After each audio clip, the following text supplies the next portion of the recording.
Derek, it's been a good month so far and a chance to make it a great one on Saturday.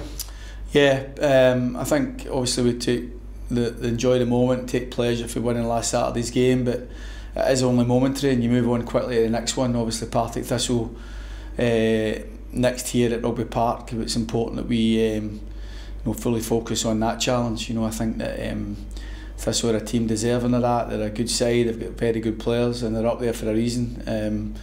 And although they haven't won the last couple of games, it's important for us that we shouldn't see that as anything less. We shouldn't see that as anything from us to try and be nothing but good on the day. And we've got to be better than we were Saturday. I thought we were good at times. I thought the dominance in the first half particularly was pleasing and encouraging.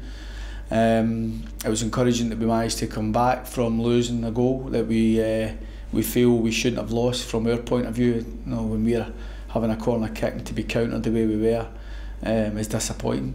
And there was some parts of the game that we weren't so pleased about. So we're looking for those improvements for the players. Those improvements will have to be there when you come up against teams like a Partick Thistle. So we're fully aware of the challenge ahead.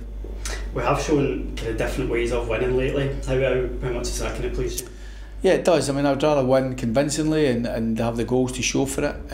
We were really ruthless with our work at Somerset, and you get the benefit from that. The game, then you're in charge of the game plays out with a bit more control. But certainly from our point of view, while we have a demand on ourselves and we want to be as good as we can, we've still got to be regard for the opponent. Queen of the South were better last week's second half, and you have to acknowledge that.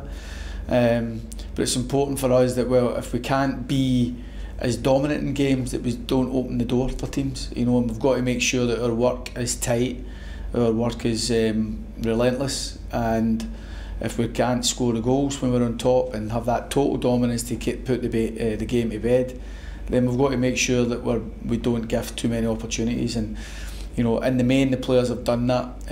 We're on a decent run, as you say. But it's a run we want to continue, and for that to continue in a similar vein of form, we'll give ourselves a chance of winning a league, and we'll also give ourselves a chance of winning Saturday. How's the squad looking next week again? Yeah, well, we're pretty much as we were from last week in terms of players available to us. Unfortunately, two bits of bad news the last couple of days really. Scott Robinson needed some further investigation, sent me to a specialist in London on Tuesday, and the diagnosis wasn't great in terms of coming back anytime soon. So we won't see Scott now probably until pre-season in terms of being able to be available and do the work with us. So that's a real blow for us. And while we've had a wee bit of time to get used to the idea without Scott, because obviously I only had 55 minutes with him at Queen of the South, it's still disappointing for him and us, particularly for Scott, who's busting to play his part. Young Dylan Tate has struggled with a little knee knock for the last few weeks, and we got that looked at, and unfortunately on further investigation there's a strain on a ligament there that needs to be dealt with, so he probably won't make the next 4 weeks, and won't be part of the squad. Potentially might make the last part of the season. But again, one we could have done without.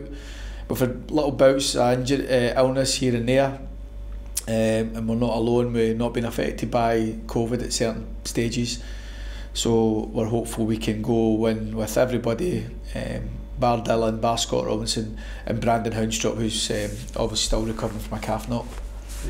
It's been a tough week for Partick Thistle in terms of their current results. What is it you're expecting from them at the weekend? There were still some good moments in the game. I watched them at Dunfermline Tuesday night, sorry, and Dunfermline were very good on the night, and obviously Partick are a team, like a lot of teams, have to try and cope without injuries and suspensions and illness and all the like. So, but I'm pretty sure they'll have a couple of players back for the weekend.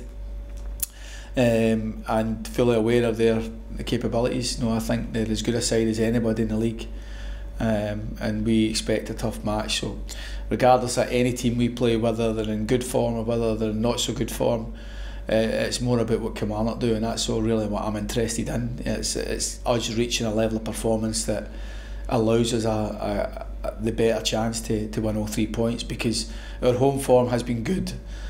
We knew when we came in it needed to be good. The fans have played their part in that.